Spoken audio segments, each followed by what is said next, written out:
నమస్తే వర్మ. సార్, వైసీపీలో పెరుగుతున్న జోషు స్థానిక ఎన్నికల్లో గతంలో పోల్చుకుంటే ఏదైతే 2019 నుంచి 24 కూర్చుంటే 90%, 95% వార్ వన్ సైడు, అసలు తెలుగుదేశం పార్టీ లేదు, కూటమి లేదు, అటర్ ఫెయిల్యూర్ అన్నారు. కానీ 161 సీట్ల బలమైన కూటమి ప్రభుత్వంలో లోకల్ వార్లో వైసీపీకి ఘనమైన విజయాలు రావడం ఈ రకంగా చూడాల్సిన అవసరం ఉంది. మరొక వైపు నేతలకి ఆల్రెడీ చాలామందికి బెయిల్లు వస్తున్నాయి, కొంతమంది అరెస్టులు అయిపోతారంటూ ప్రచారం జరుగుతున్న నేపథ్యం. అంటే ఒకటి వైసీపీలో సీన్ కొంచెం మారుతున్నట్టుగా ఉంది. అంటే పూర్తిగా వేటాడడము, ఇంకా అంతా ఎదురు దెబ్బలు, అందరు పార్టీలు మార్చేస్తారు. విజయసాయి రెడ్డి కూడా మారిపోయాడు. ఈ స్థాయి అయినాక విజయసాయి రెడ్డి తర్వాత ఫాలో అప్ మీరు కనుక చూస్తే ఆ స్థాయిలో ఎవరు మళ్ళీ పోవటం అది జరగట్లేదు.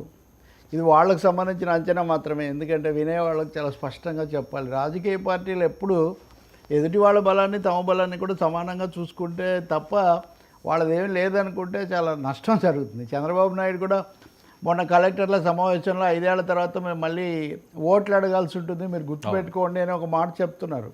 సో రాజకీయం అనేది వన్ డే మ్యాచ్ కాదు, అది టెస్ట్ మ్యాచ్. అది నడుస్తూ ఉంటుంది. ఒక ఎన్నిక తర్వాత ఒక ఎన్నిక, ఒక పరిస్థితి తర్వాత ఒక పరిస్థితి, కేంద్రం రాష్ట్రం ఇదంతా.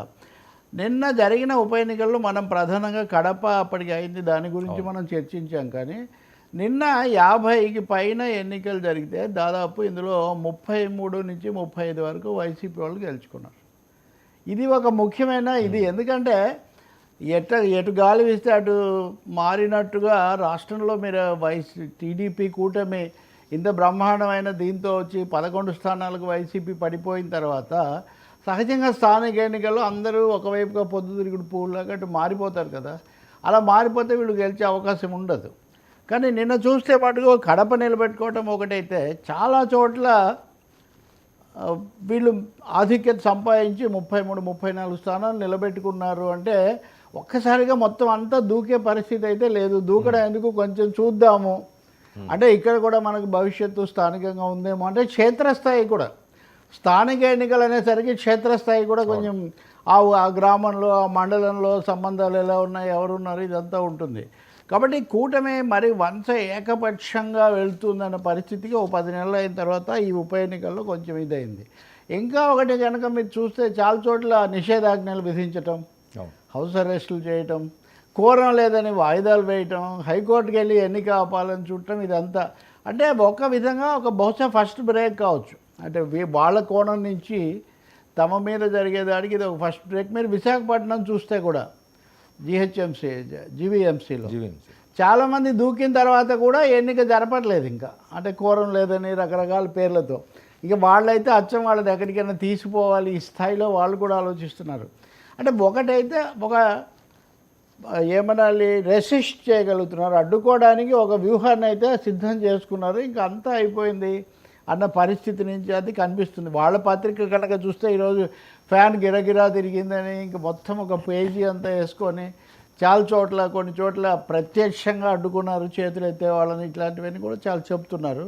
కాబట్టి నేను అనుకుంటాను మొన్న ఎన్నికల తీర్పు తర్వాత, ఓటమి తర్వాత వైసీపీకి వచ్చిన మొదటి రాజకీయంగా వచ్చిన కొంచెం జోషు నిలబెట్టుకునే ఒక ప్రయత్నం అనేది మటుకు మనకు కనిపిస్తుంది.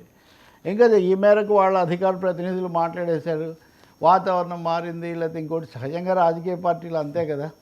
ఇప్పుడు మనం చూస్తే ప్రొద్దుటూరులో మాజీ శాసనసభ్యుడు ఆయన రాచమల్లు శివప్రసాద్ రెడ్డి, ఆయన హౌస్ అరెస్ట్ చేశారు. అంతా బాగుంటుంది, నన్ను ఎందుకు చేస్తారు ప్రొద్దుటూరు లాంటి చోట అని ఆయన.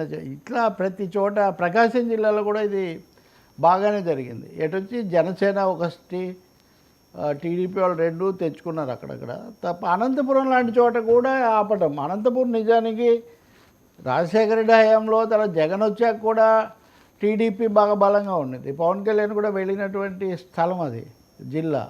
మరి అటువంటి చోట కూడా వాళ్ళు ఆపగలిగారు అంటే తప్పకుండా స్థానిక స్థాయిలో, అంటే కొంతమంది అంటున్నారు కదా ఇంకా కిందకి వెళ్తే కొంచెం డిఫరెంట్గా ఉందని, అది వైసీపీ వాళ్ళ క్లెయిమ్. అది ఇంకా అది ఎంతవరకు వాళ్ళు నిలబెట్టుకుంటారు ఏంటి అనేది మనం భవిష్యత్తులో చూడాలి.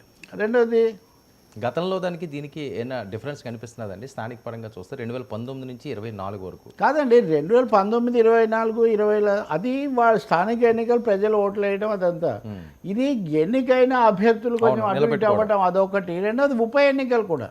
ఉప సర్పంచ్ ఎన్నికలు కూడా 119 చోట్ల ఏటో జరగాలి. కొన్ని జరిగాయి, ఇంకా కొన్ని జరగలేదు.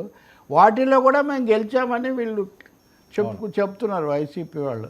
కాబట్టి క్షేత్రస్థాయిలో మా పట్టు నిలబెట్టుకున్నాము, మొత్తం ఏమీ ఊడ్చిపెట్టుకొని పోలేదు, నిజానికి మీరే సర్దుబాట్లు వీటన్నిటిలో మీరే కొంచెం ఇబ్బందులు పడుతున్నారు అని చెప్పే ఒక ప్రయత్నం వైసీపీ వాళ్ళు బలంగా చేస్తున్నారు. రెండవది పవన్ కళ్యాణ్, చంద్రబాబు నాయుడు కూడా ప్రత్యేకించి ఫోకస్ పెట్టిన కడపను జగన్ నిలబెట్టుకున్నాడు అనేది కూడా వాళ్ళకు ఒక ప్రధానమైన రాజకీయమైన ఊరాటలాగా కనిపిస్తుంది. ఇంకా తర్వాత ఇదేం పర్మనెంట్ కాదు కదా, స్థానిక సంస్థల్లో అది ఎప్పటికప్పుడు మళ్ళీ వస్తూనే ఉంటాయి. ఉదాహరణకు విశాఖ కార్పొరేటర్లు మాటిమాటికి వెళ్ళి కలెక్టర్ని కలుస్తున్నారు. నిన్న బొత్స కూడా మీడియాని పిలిచి మరీ క్లెయిమ్ చేశారు, ఇదేం పద్ధతి, ఇలా వాళ్ళు చేసిందే వీళ్ళు చేసిందే. కానీ నేను ఇందాక అన్నట్టుగా రాజకీయంగా గమనించదగిన విషయం ఇది అంతే.